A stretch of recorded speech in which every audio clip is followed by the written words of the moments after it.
Hauling Robot Masters, Drillman, Groundman, Quake Woman, and of course, Blockman. Here we have a new task and you all have the tools for the job. Well, if only those guys could join in. But instead, their future world is colliding with Minecraft? Weird? Yeah, no one saw this coming, but a Mega Man X themed DLC dropped in Minecraft suddenly. Custom stages were made to capture the feel of being in the world of Mega Man X while playing in the style of Minecraft. It's a little neat pack that is multiplayer enabled. While you get a collection of skins to use in your regular Minecrafting duties, the new mode also allows you to do a stage selection and take on various Mavericks. As a disclaimer here, until this DLC dropped, I had never played Minecraft in my life. So special thanks to Capcom and the Capcom Creators Program for allowing me to try this out, as, I don't know if I would have purchased the base game just for this. And with that out of the way, let's dig in! The game starts with you in a lone room, needing to actually slap in the Mega Man X SNES cartridge. A very charming intro to the DLC, honestly. Soon enough, you're on the highway that many of us know and love.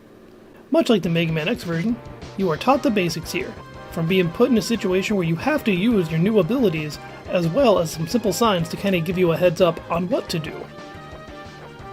Playing through this, you'll learn that in this DLC, you can wall kick, and pressing shift will perform a very janky dash.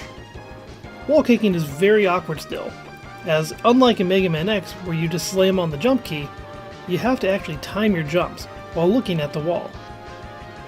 I couldn't tell you how many times I fell trying to make a jump where I had to wall kick to survive.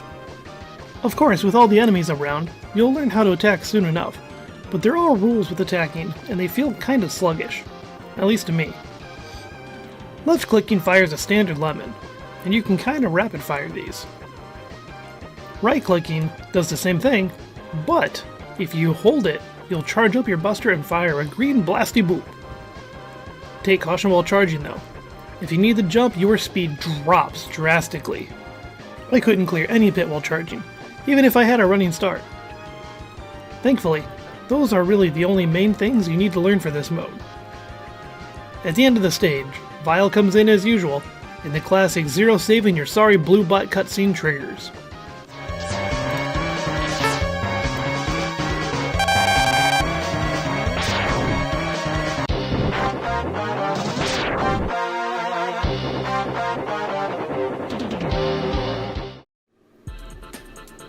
Now, I don't know how other Minecraft DLC works, but this one takes after the standard Mega Man formula of picking your stage. Once you're at the Hunter base, you can choose which of the 4 Mavericks to take on. Options are Chill Penguin, Storm Eagle, Sting Chameleon, and Armored Armadillo. You can jump right into a stage as you please, or roam the base where you can purchase power-ups with the bolts you acquire from downed bots. Sadly, there are no stage secrets, so when you go out to find an armor capsule, a life up, or really anything else as you normally would, instead it's all purchasable. You can buy all 8 Maverick special weapons from Mega Man X, and the armor set, which is really just a second life bar. The Buster is sold separately, however. It must be that exclusive Zero Buster from Maverick Hunter X, as the Buster allows you to charge up a normal X-Charge shot. Life ups, E-tanks, weapon tanks, and extra lives can be purchased, and they do exactly what you would imagine they would do. You can also test out all the weapons in a training room. They're pretty much a 1-1 replica of the SNES versions, except that Rolling Shield goes through foes and terrain, rather than rebounding, while Storm Tornado stops after making contact. Feels like those two should be switched. But aside from that, everything else is good. All weapons can be charged up with a Buster upgrade as well.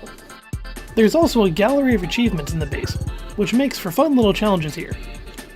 The artwork on them is nice, and I personally like the new X sprite, especially this one where he's going full Ultra Instinct. Once you complete an achievement, the portrait lights up, or colorizes.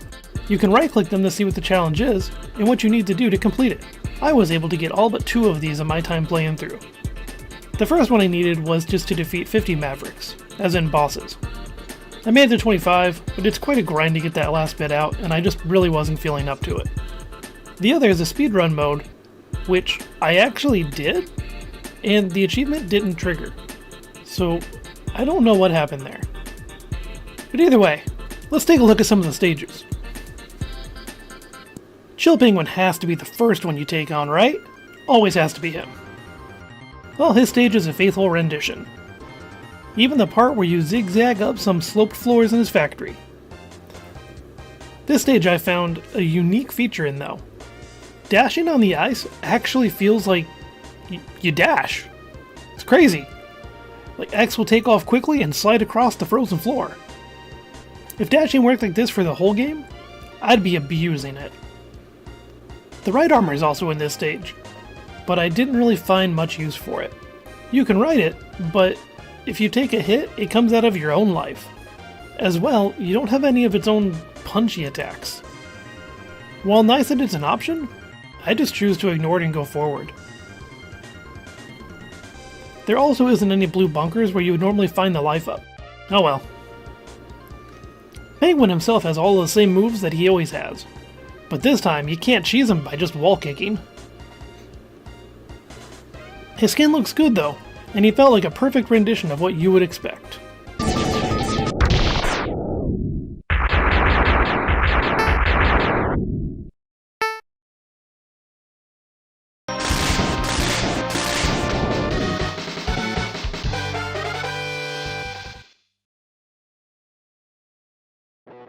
Most speedrunners would take on Boomer Kuwanger next, then Storm Eagle, so I followed suit. I will say this now, Storm Eagle's stage is by far the most frustrating stage out of the whole game. His stage is accurate, and admittedly, the coolest one. However, the lifts it has are by far the most horrendous thing to overcome. Part of what makes them a pain is that they lock you into place when you step on them.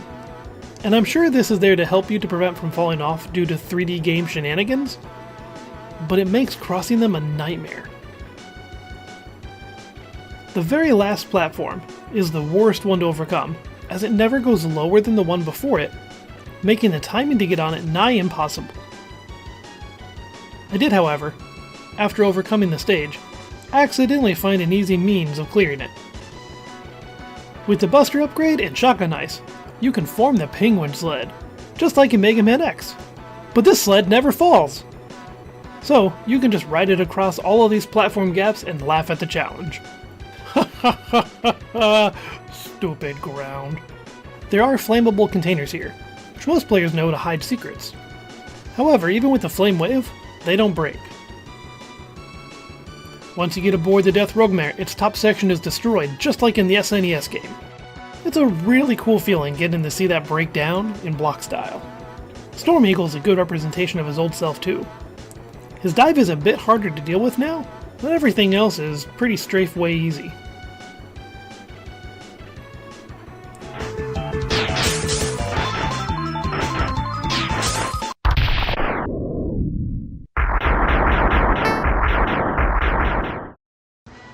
At this point, you may as well just follow the layout.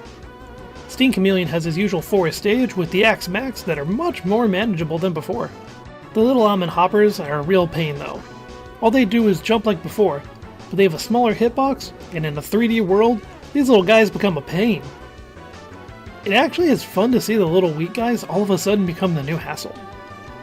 Early on in the stage, you can enter the cave to progress, or take the top route, where the body armor part is usually found and guarded. RT55J is here, and his biggest fan approves. Oh god, he's beautiful. Look at those boob eyes. The right armor shows up again in this stage, but with the water it's even worse. I just ditched it and swam through. No point in using that. Steam Chameleon here is cool. You can't see where he goes once he uses his camouflage, but you can see where he'll appear briefly before doing so. His tongue whip arcs, making it tougher to dodge, but also a fun challenge. His ceiling spike drop though, that's tough to deal with.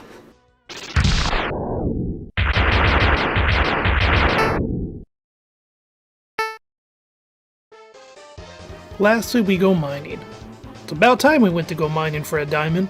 Well, there isn't any real mining to be done, but Armored Armadillo is the most thematic stage to be in a Minecraft crossover. It has the minecarts like before, but you have to hold forward to get them to go up those slight slopes that exist. This stage is also swarming with enemies, and it takes more than one hit to handle them. The battens are plentiful, and kind of a pain at times, as they'll sneak up on you. Mets have tracking shots now, don't ask me why, and the flamingo are well placed all over. Homing missile is a lifesaver in this stage, just to handle the battens. Sadly, there's no secret around the Hadoken. I was hoping to kind of find like a Dr. Light the martial artist up there, but oh well, can't win them all. But you can win against Armored Armadillo. He rolls around a bunch, he shoots his head cannon at you, and Electric Spark dismantles his armor too.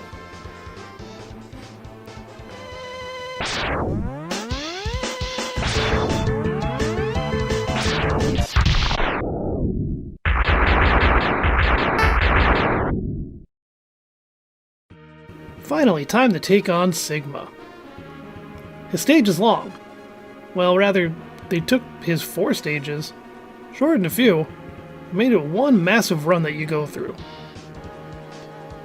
Thankfully, you start out in the fortress rather than that nerve-wrenching climb up the mountain. Vile reappears for a rematch, and after Zero dies for the first time in the series, you get to go round 2 with the Purple Fat Man. His fight is fun, and it feels a little different than the SNES counterpart, even though he uses mostly the same moves. I am biased though. Vile is my favorite character.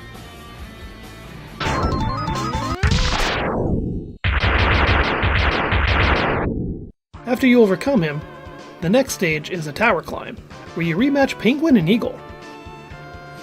This climb can be kind of annoying due to all the jamming ways, but after you make fried chicken out of Storm Eagle, part 3 is a rematch run with, hey, look at that, the other 2 remaining Mavericks. I'm shocked. Shocked! Well, not that shocked. This stage was greatly shortened due to it mostly being just a boss rush stage. And finally, the last stage. This is a triple boss rush. First Velgardic was way easier than he has ever been, followed up by Sigma himself. The big bald lug is honestly the toughest fight in the game. His dash is fast and he's big, so he can get in your zone pretty easily. He may only have a few moves, but it's enough to make him a threat. Once he's down though, he becomes a wall, and then the wall breaks, and it's really a wolf! Oh no! What is normally super hard is actually super easy here. Wolf Sigma may look threatening, but his attacks are very easy to see coming, and he's extremely easy to hit because he doesn't move. Few charge shots are all you need to actually beat the game.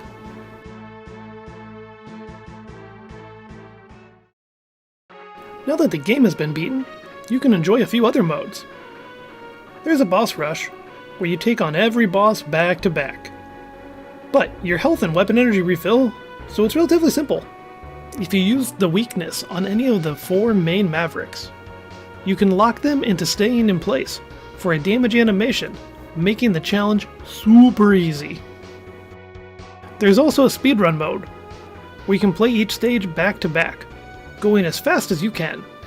You can play this mode with all upgrades, or none. After all that, you've done everything in the DLC. Outside of the DLC game mode, there are some skins for you to enjoy. The DLC itself comes with 14 skins, most of which make sense. You get Mega Man X, Zero, Chill Penguin, Storm Eagle, Sting Chameleon, Armored Armadillo, Vile, and Sigma. Which makes sense, as all these are main players in the DLC mode. But then you get a few oddballs too. The nameless navigator from Maverick Hunter X appears here. Weird, right? As well as a Dr. Light that's not a hologram. Also weird. Dr. Wily, Proto Man, Roll, and Bass. I'm not sure why they added classic character skins, when they could have added some Mega Man X themed ones. I already mentioned Dr. Light in his hologram form, but First Armor X isn't a skin, despite it being in the DLC. The best you can get is buying the helmet separately for your little Minecraft dude to wear. You also can't use any of X's recolored special weapons. Personally, I'm surprised they didn't add characters like Axel, Ilya, Black Zero, Dr. Kane, any of them over the classic crew. Oh well though. For $8, you really can't go wrong with this DLC. There's quite a bit in there. If you don't play Minecraft, I will say the DLC feels a little janky and clunky. If you're going in thinking this is going to be like 8-bit deathmatch, I'll fair warn you, it's not. But that's the DLC in the nutshell. Some good old Mega Man X in a block world. Now, I'm off to go back to mining, because I gotta give me a Diamond Armor X.